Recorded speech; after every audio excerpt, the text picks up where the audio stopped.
Thank you so much for tuning in today. I'm Rashawn Levin, Realtor with KW United.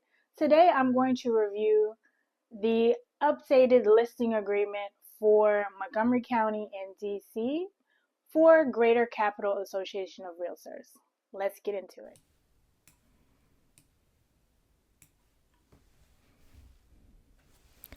So we're on page 1 of the listing agreement for improved real estate property and cooperatives for Montgomery County, Maryland and Washington, D.C. Let's get into it. So the first section is the property address, the subdivision. Is it in a special project area, part of the subdivision? So you could be in a subdivision, but then there's another subdivision of the subdivision.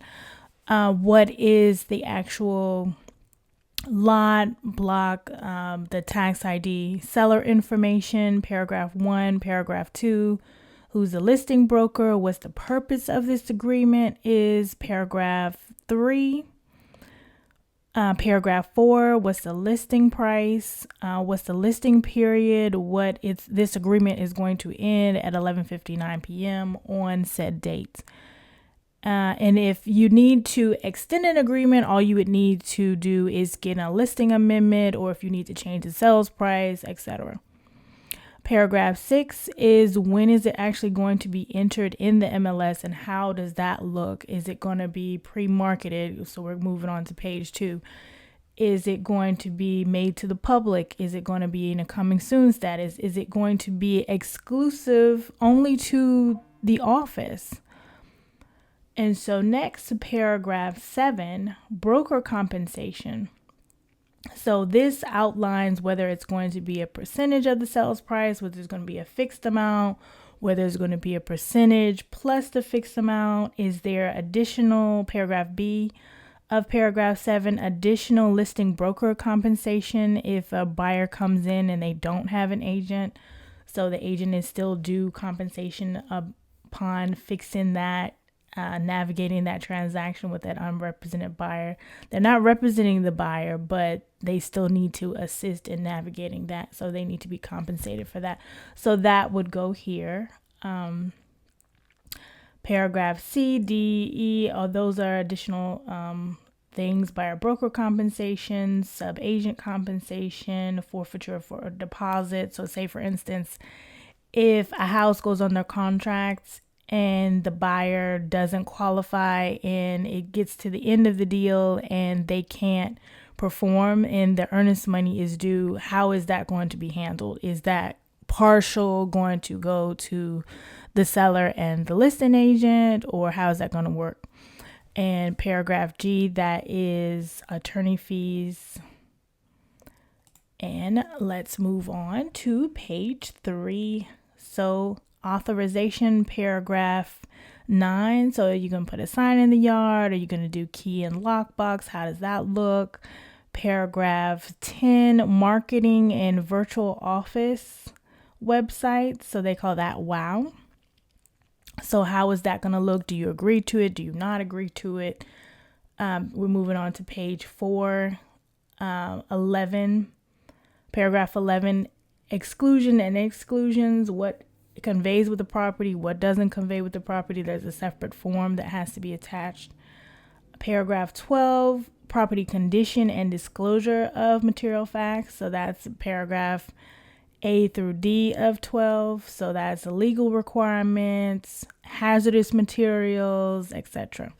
Paragraph 13, lead-based paint regulations. So if the property was built prior to 1978, or if there was something going on with the house regarding lead-based paint, you have to disclose that. Paragraph 14, renovations, repairs, paints of the property. So that's the whole paragraph on that. Paragraph 15, wood destroying insects. Seller agrees to provide access to the property for an inspection to determine the evidence of infestation of termites and or wood-destroying insects.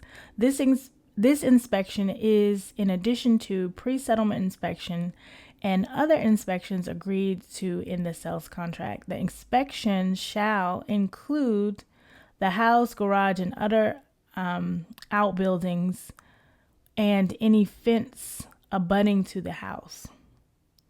So in the event the seller accepts a contract that includes VA financing, the seller agrees to reimburse the buyer for a reasonable cost of said inspection. So paragraph 16, encumbrances, liens, and other title matters. So you are supposed to give clean title to the buyer, so in order for them to purchase it.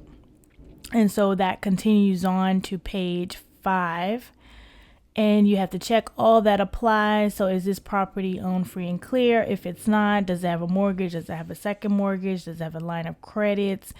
Is the seller in default?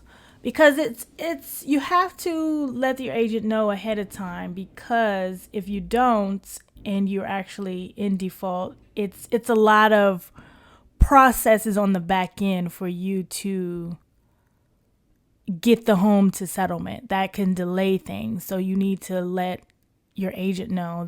Everything is confidential with your agents. Nobody's going to know unless you give them authorization. The title company would know and your agent would know what's going on, and you. So answer all those alphabets, A through N, if they apply. And then paragraph 17, ownership with assessment. So is it in a condo association? Is it a cooperative? Is it in an HOA? So one or all of these could be checked. You could live in a condo and an HOA. So 2 of those could be checked. 1 could be checked. If it doesn't apply, then don't check it. The smoke detectors, you have to have working smoke detectors in the requirements. Remember, after every 10 years, you have to reinstall new ones. Paragraph 19, have to abide by the fair housing laws. So we're moving on to page 6.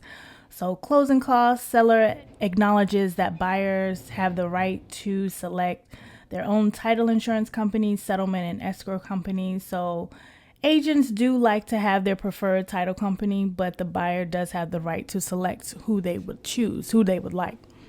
Paragraph 24, federal tax reporting withholding. So this is regards to FERPTA. So if you are a subject to that, then you would have to just withhold a certain percentage of the sales proceeds. Paragraph 24, general provisions. So this talks about laws and regulations, competing properties, subsequent offers, delivery, what delivery means, notices, paragraph headings, and definitions. So that's A through G. Paragraph 23, authority to disclose existing offers. So do you give the listing agent the authority to disclose offers? The authority is not saying, okay, this house is, I have an offer for 100,000 and I have another offer for 105,000. It's just stating that you have another offer in place. It's not stating what the actual terms of the other offer is, because you want to have leverage. But you can agree or not agree to that. So it's pros and cons to anything. So you'll have to decide whether that's the right fit for you. So paragraph 24, homeowner warranty. So do you want to offer it? And just think about this. So say you say, oh, I don't want to do a home warranty. In the listing agreement, you may say that, but in the contract, the buyer may request it, or you may just go ahead and say, well, I'll offer it to them. So whatever you put in here, it can be altered. It just has to be signed off on. So this is a binding agreement that ends page 6, and we are moving on to page 7. So page 7, paragraph 26 talks about termination and what that means, and it's different depending on what locality you're in. So DC properties, this agreement may be terminated prior to the end of the listing period only by mutual written agreement of the parties. Paragraph B, Montgomery County properties, see the jurisdictional addendum to the listing agreements. And finally, paragraph 27, additional terms. So additional terms would be written here. You sign in dates, and then the broker signs, and then the listing agent signs as well. Notes: if any party is signing for another fiduciary, attach appropriate power of attorney, letter of administration, or other authorization if applicable. An original document may be required for settlement. That is it for today's video. If you are selling a home in Montgomery County, Maryland, or Washington, D.C., or in North Virginia, you can scan the code here, or you can give me a call at 240-284-4114, or you can also send me an email. I would love to talk to you about your home selling plans. Make it a great day. Until the next video, make it a great day.